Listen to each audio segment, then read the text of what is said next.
আমরা এই 3টা কয়েলের লিড বের করে নিলাম। এটা এখন আমরা জয়েন্ট করে কানেকশন দিয়ে দেখব কি সমস্যা।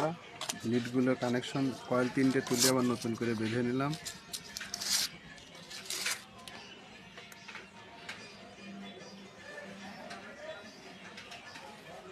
পুশ করে নেব। পুরাতন কয়েল তো মাথায় একটু করে সোল্ডারিং করে নেব যাতে কানেকশনটা মিস না করে।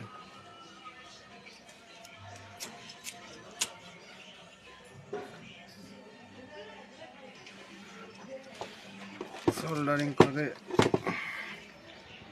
এই একটা কানেকশন, এটাও সোল্ডারিং করব।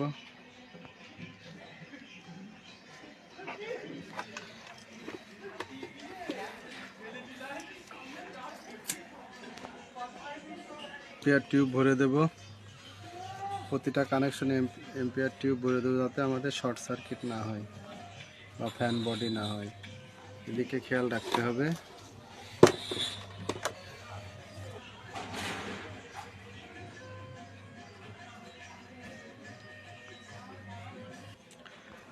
হ্যাঁ, অবশেষে আমাদের কয়েল কানেকশন করে বাঁধা কমপ্লিট। এখন আমরা চেক দিয়ে দেখব আমাদের লাইনগুলো ঠিক আছে কিনা।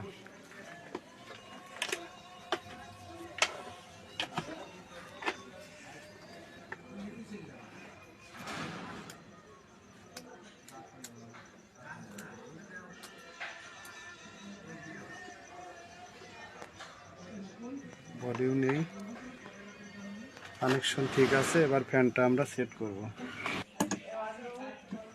কয়েলটা ঢোকানো কমপ্লিট, এবার আমরা ফ্যানটা সেটিং দেব।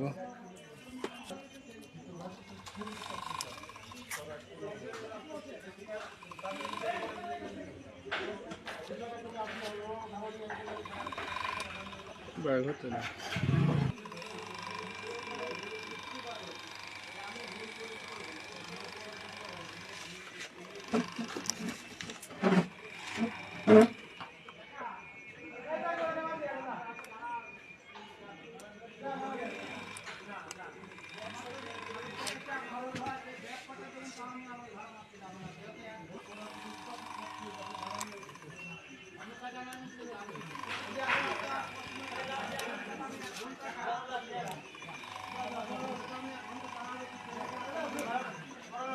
অবশেষে আমাদের কাজটা সাকসেসফুল হলো ইনশাল্লাহ। এভাবে আমরা সুন্দর করে কাজগুলো করে থাকি।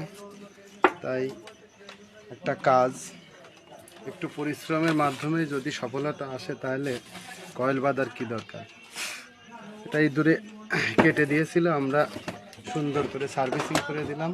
এভাবে আমরা কাজগুলো করে থাকি।